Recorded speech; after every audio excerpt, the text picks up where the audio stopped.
Saudara-saudariku terkasih, salam berkah hari baru. Kita berjumpa dalam program Katekesi Online Paroki Belinyu melalui Renungan Harian. Selamat mengikuti.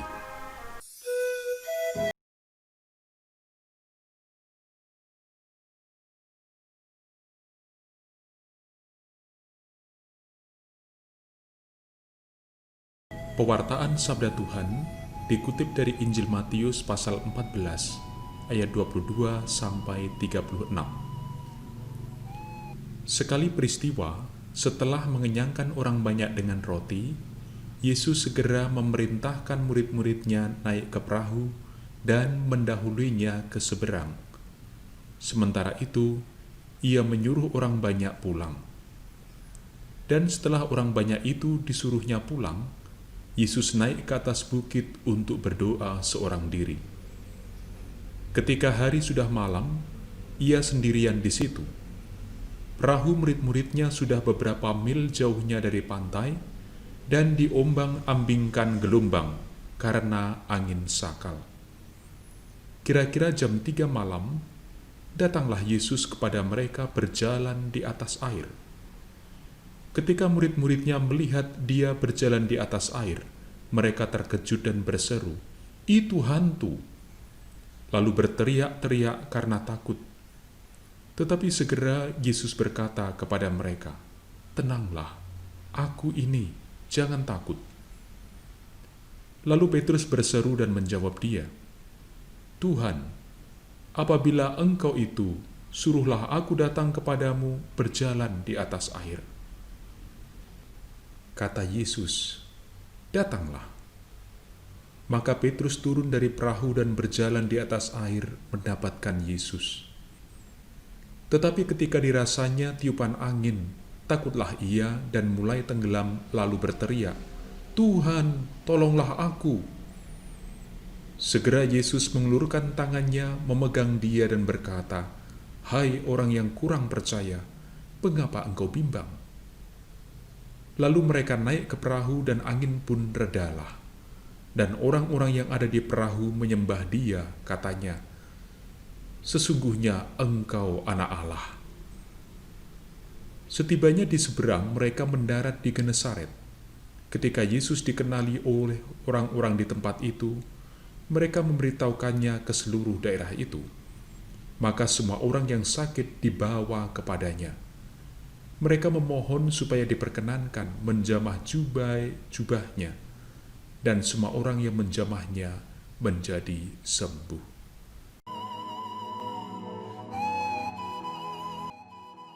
Saudara-saudariku terkasih dalam Tuhan, semoga di awal pekan ini kita semua sehat dan semangat melakukan panggilan hidup di tengah keluarga, masyarakat, ataupun di tempat kerja.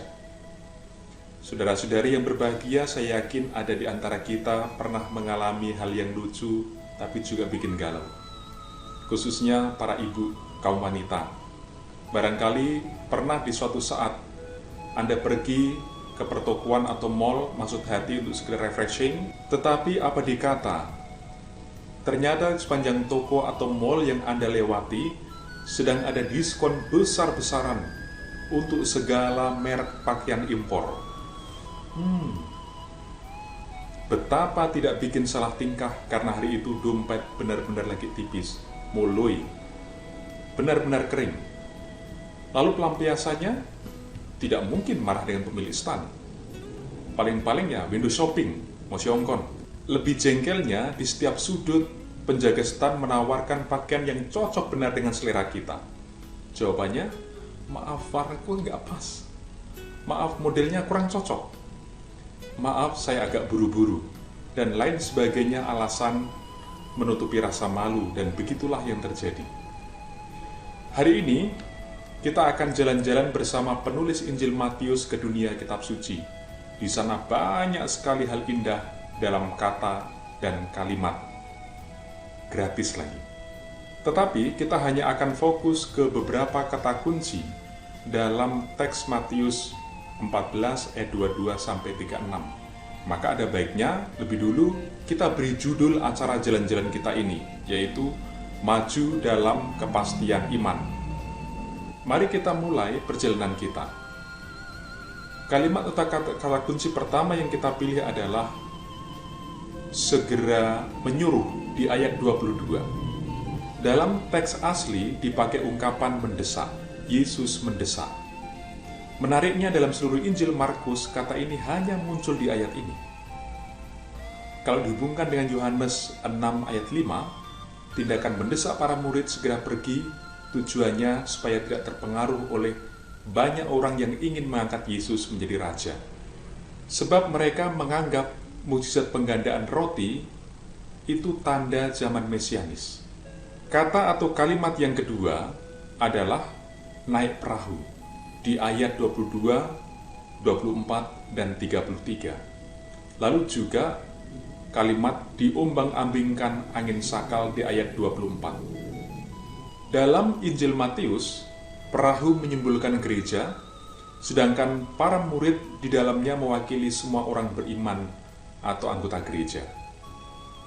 Gereja sering menghadapi bahaya, kuasa-kuasa jahat yang mengancam. Tetapi, Matius menghubungkan situasi menakutkan itu dengan Yesus yang berdoa kepada Bapanya di surga, yang ada di gunung tadi. Yesus sudah mengantisipasi sebelumnya. Lalu, kata atau kalimat ketiga adalah naik ke atas gunung dan seorang diri. Keduanya ada di ayat 23. Gunung itu simbol tempat perjumpaan dengan Allah, tempat untuk berdoa. Khususnya ini dalam Injil Lukas. Setelah membuat mukjizat, Yesus bicara secara pribadi dengan Allah Bapa untuk berdiscernment, menegaskan misi perutusannya. Terkait keinginan orang banyak yang ingin menjadikan Yesus raja, bukankah sama dengan pencobaan iblis dalam Matius pasal 4 ayat 5-7? Mereka hanya tertarik pada hal-hal ajaib, padahal misi Yesus harus dilewati dalam penderitaan dan salib. Kata atau kalimat kunci keempat, terkejut di ayat 26. Para murid terkejut melihat Yesus berjalan di atas air atau laut. Karena yang begitu, hanya Allah yang bisa melakukan. Matius menegaskan hukum alam tidak berlaku bagi Yesus. Sebab Yesus selain manusia sekaligus berkodrat ilahi. Kejahatan dan hukum alam ditundukkan oleh Allah yang hadir dalam diri Yesus. Kata atau kalimat kunci kelima, permohonan Petrus di ayat 28. Ini menunjukkan dua hal, yaitu kasih dan iman Petrus yang belum cukup mantap. Nanti diperjelas dengan teguran Yesus, hai orang yang kurang percaya. Jadi Petrus tampaknya beriman tetapi rapuh sekali. Rahmat ilahi yang akan mengubahnya sehingga kelak ia mati sebagai martir.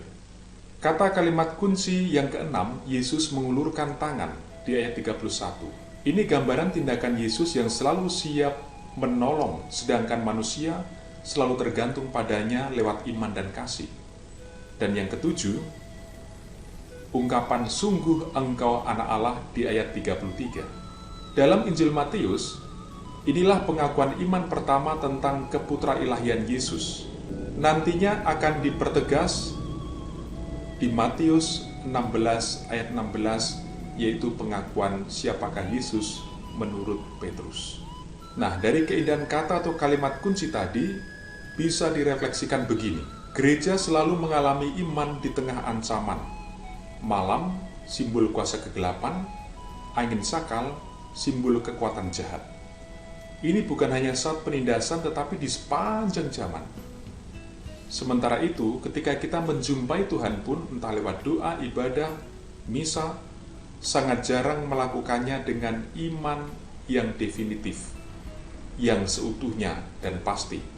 Saudara-saudari, iman butuh dikembangkan di sepanjang kita hidup. Setiap kali kita merasa terguncang, di situ merasa ditinggalkan Tuhan.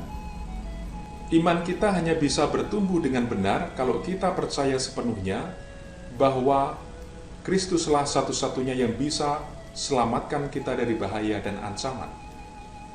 Dan kalau iman kita lemah, mari kita berdoa, Tuhan tolonglah aku. tidak perlu kita malu-malu atau gengsi. Dia akan datang, mengampuni, dan membangkitkan semangat kita. Saudara-saudari yang terkasih, semoga hidup Anda, keluarga Anda, dan pekerjaan Anda hari ini diberkati oleh rahmat Allah. Dalam nama Bapa dan Putra dan Roh Kudus. Amin.